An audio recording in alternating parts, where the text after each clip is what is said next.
사도행전 16장 16절부터 40절입니다. 오늘 본문의 배경이해입니다. 오늘 말씀은 빌립보에서 일어난 세 가지 사건을 다루고 있습니다.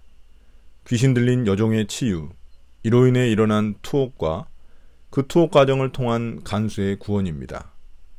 이러한 사건 속에서 그 도시에 농축된 사회, 문화, 정치, 종교적 세계관을 엿볼 수 있습니다.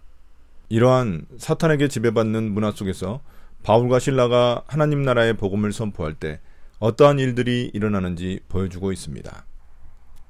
16장 16절부터 24절입니다. 귀신 들린 여종.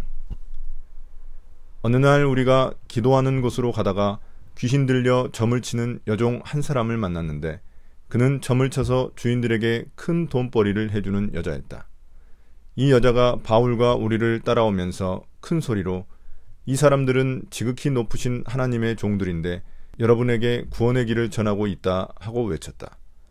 그 여자가 여러 날을 두고 이렇게 하므로 바울이 귀찮게 여기고 돌아서서 그 귀신에게 내가 예수 그리스도의 이름으로 네게 명하니 이 여자에게서 나오라 하고 말하니 바로 그 순간에 귀신이 나왔다.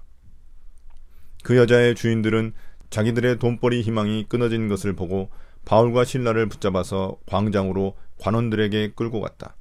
그리고 그들을 치안관들 앞에 세워놓고서 이 사람들은 유대 사람들인데 우리 도시를 소란하게 하고 있습니다.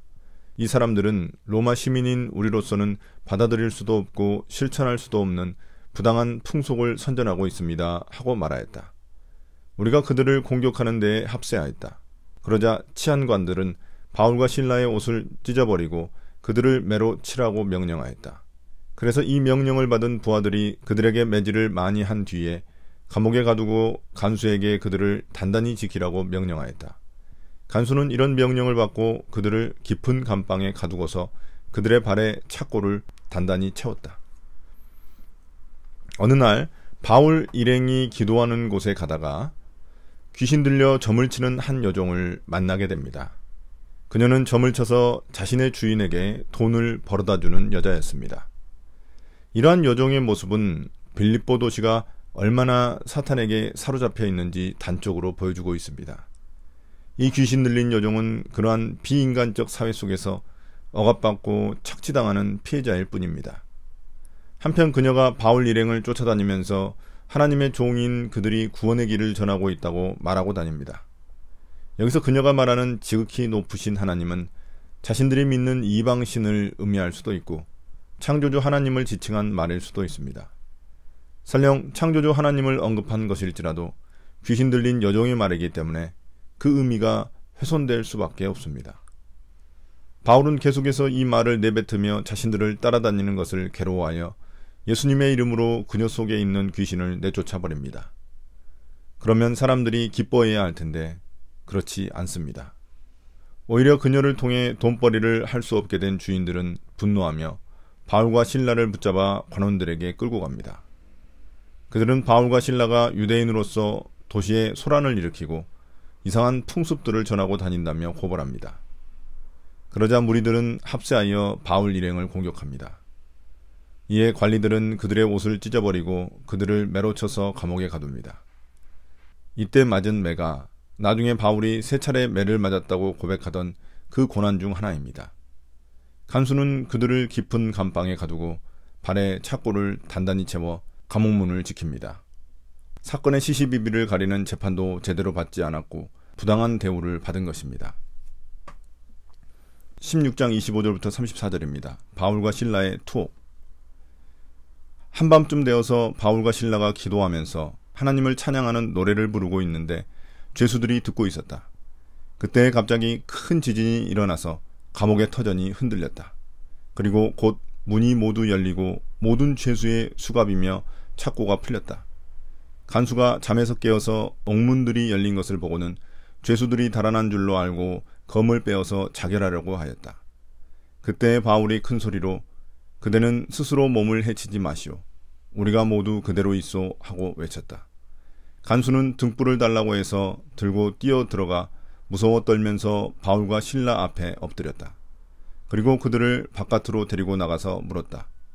두 분 사도님, 내가 어떻게 해야 구원을 얻을 수 있습니까? 그들이 대답하였다. 주 예수를 믿으시오. 그리하면 그대와 그대의 집안이 구원을 얻을 것입니다. 그리고 하나님의 말씀을 간수와 그의 집에 있는 모든 사람에게 들려주었다.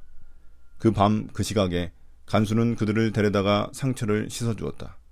그리고 그와 온 가족이 그 자리에서 침례를 받았다. 간수는 그들을 자기 집으로 데려다가 음식을 대접하였다. 그는 하나님을 믿게 된 것을 온 가족과 함께 기뻐하였다. 감옥에 갇힌 바울과 실라는 한밤이 되자 기도하며 하나님을 찬송합니다. 죄수들도 그들의 찬송 소리에 귀를 기울입니다. 이때 갑자기 감옥을 뒤흔드는 지진이 발생하더니 감옥 문이 모두 열리고 죄수들의 수갑과 착고가 풀립니다. 기도와 찬송은 불의한 공권력에 대한 거룩한 저항이자 외침입니다. 지진은 불의한 사회를 향한 하나님의 개입입니다. 기적적으로 감옥 문이 열린 것은 하나님 나라의 복음이 주는 자유와 해방을 암시합니다. 한편 그곳을 지키던 간수는 잠이 깨자 감옥 문이 열려있는 것을 보고 죄수들이 다 도망간 줄 알고 자결하려고 합니다. 로마법에 따르면 죄수를 잘 지키지 못하면 그 책임을 지고 죽음으로 값을 치러야 하기에 스스로 명예로운 죽음을 택하려 한 것입니다. 이때 바울이 서둘러 큰 소리로 말립니다. 우리가 다 여기 있으니 자결하지 말라는 것입니다. 죄수들이 감옥 문이 열렸는데도 다 도망가지 않고 함께 있었던 것입니다. 간수는 등불로 비춰본 후 무서워 떨며 바울과 실라 앞에 엎드립니다. 감옥 문이 저절로 열린 일과 죄수들이 다 도망가지 않는 모습을 보며 뭔가 범상치 않은 그들에게 두려운 마음이 든 것입니다. 간수는 바울과 실라를 감옥 바깥으로 꺼내 자신이 어떻게 해야 구원을 얻을 수 있을지 묻습니다. 아마도 간수도 바울과 실라의 찬송을 들으며 그들의 메시지를 마음에 담아두고 있었던 것 같습니다. 바울은 그에게 예수님을 믿으면 당신과 당신의 집안이 구원을 얻을 것이라고 선포합니다. 로마 황제를 주인으로 삼던 그에게 주인을 바꾸라는 요청입니다. 그 후 간수는 바울과 실라를 자기 집으로 데리고 와서 가족들과 함께 복음의 메시지를 듣습니다. 간수는 그들의 상처를 씻겨주었고 근처 강가에서 간수와 그의 가족들이 침례를 받게 됩니다. 그 후 다시 집으로 돌아와 바울과 실라에게 음식을 대접하며 온 가족들이 구원받은 것을 기뻐합니다. 이러한 일들이 그 밤중에 모두 일어난 것입니다. 16장 35절부터 40절입니다. 구원받은 간수와 그의 가족들. 날이 새니 치안관들은 부하들을 보내어 그 두 사람을 놓아주라고 명령하였다. 그래서 간수는 이 말을 바울에게 전하였다. 치안관들이 사도님들을 놓아주라고 사람을 보냈습니다. 그러니 이제 나오셔서 평안히 가십시오. 바울이 그들에게 말하였다. 치안관들이 로마 시민인 우리를 유죄 판결도 내리지 않은 채 공공연히 때리고 감옥에 가두었다가 이제 와서 슬그머니 우리를 내놓겠다는 겁니까? 안 됩니다. 그들이 직접 와서 우리를 석방해야 합니다. 관리들이 이 말을 치안관들에게 전하니 그들은 바울과 실라가 로마 시민이라는 말을 듣고서 두려워하였다. 그래서 치안관들은 가서 그들을 위로하고 데리고 나가서 그 도시에서 떠나달라고 청하였다. 두 사람은 감옥에서 나와서 루디아의 집으로 갔다. 그리고 거기서 신도들을 만나 그들을 격려하고 떠났다. 날이 밝자 간수는 상관들에게 지난밤에 일어난 일들을 말하며 그들의 석방을 건의한 것으로 보입니다. 그러자 관리들은 두 사람을 놓아주라고 명령합니다. 그때서야 바울은 자신들이 로마 시민인데도 재판도 제대로 받지 않고 자신들을 때리고 감옥에 가둔 일에 대해서 지적합니다. 그러면서 그 상관들이 직접 와서 자신들을 석방하라고 요구합니다. 바울과 실라는 유대인이자 로마 시민으로서 합법적으로 재판받을 권리, 고문받지 않을 권리 등을 가지고 있기 때문입니다. 이 권리를 함부로 침해하면 높은 지위의 관리일지라도 문책을 피할 수 없었습니다. 이 말을 전해 들은 상관들은 두려워하며 그들을 찾아옵니다.